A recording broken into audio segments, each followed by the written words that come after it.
Birches is a project I made for a local family here in Anchorage. As you'll see, this is a big watercolor painting. It's the largest I've ever made, and I was both intimidated and excited by the challenge. And I couldn't be more proud of the result. I had a lot of control with this commission, and that isn't always the case. We had a size requirement, and the colors had to be bright and clean, which is probably why they chose me as the artist. We knew we wanted a landscape with no characters or figures, but nothing photorealistic. Armed with a small handful of color and scenery reference images, I set to work. The finished painting will be suspended from the ceiling to hang on this enormous slate chimney. The room gets tons of natural light from the chalet-style floor-to-ceiling windows, and the room looks out over spruce and birch hillsides leading down to the Cook Inlet and brilliant Alaskan sunsets. It's hard to compete with that view, so we decided not to try. Instead, we wanted something to complement it in concept and color and composition and subject matter. I spent some time making dozens of small thumbnails to test different ideas. I tested mountains and beaches, stormy skies that would hold lots of vibrant color. All of these panoramic compositions just didn't work with our idea of complementing the home's already spectacular view. I started playing with some close-up shots, almost treating the composition like a portrait. Early on, I drew this tight thumbnail of birch trunks that really stuck in my head. I kept coming back to it.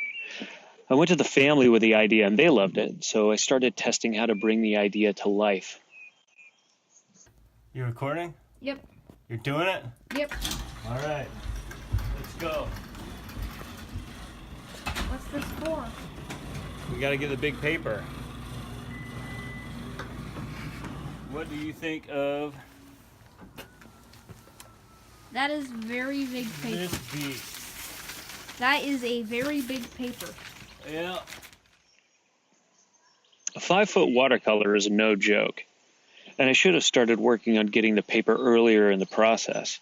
After testing different weights and finishes and smaller sizes, I settled on a 60 by 40 sheet of 300-gram rough watercolor paper from a French manufacturer.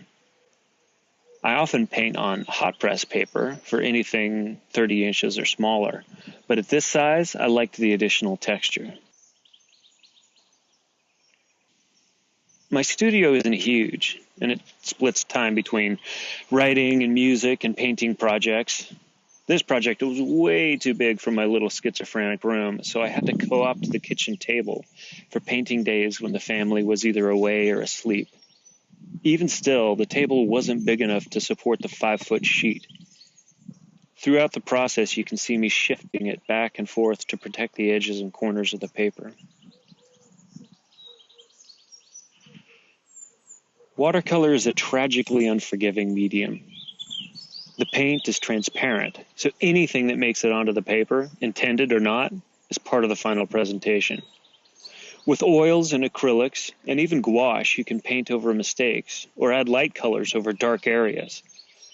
With watercolor, you work light to dark and pray that you can make any mistake look intentional.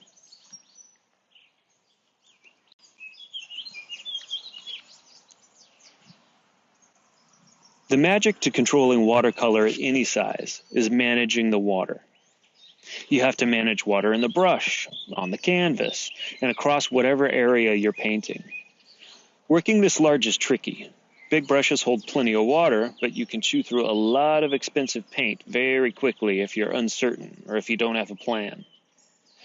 Too much water on the page will cause the paper to buckle or the paint to pool, leaving unwanted hard edges or unsightly washed out areas. Too little water and it's impossible to get even, gentle gradients and blends of color across large areas. This painting is broken into distinct and contrasting visual sections. The majority of the color is condensed into an abstract and chaotic background. The intense colors contrast with the bright, nearly white of the birch trunks to let the trees pop forward visually.